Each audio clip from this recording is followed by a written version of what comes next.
Hi friends, இயேசுவோடு நாம் இன்று நல்லொழுக்கம். 1 கொரிந்தியர் 14:40 இவ்வாறாக கூறுகிறது, சகலமும் நல்லொழுக்கமாயும் கிரமமாயும் செய்யப்பட கடவது. ஆமாங்க, நம்ம செய்யக்கூடிய ஒவ்வொரு காரியமும் நல்லொழுக்கம் இருக்க வேண்டும்.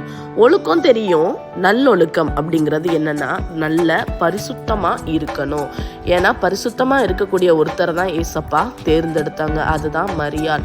அதே மாதிரி நம்ம ஒழுக்கமா நல்லொழுக்கமா இருக்கும்போது அவர் நம்மளையும் தேர்ந்தெடுப்பார். இப்போ உங்க ஃப்ரெண்ட்ஸ் இருக்காங்க அப்படின்னா நீங்க சுயநலமா இருக்கக்கூடாது. அவங்களுக்கு படிப்புலையோ வேலையிலையோ அவங்களுக்கு நீங்க ஹெல்ப் பண்ணுங்க.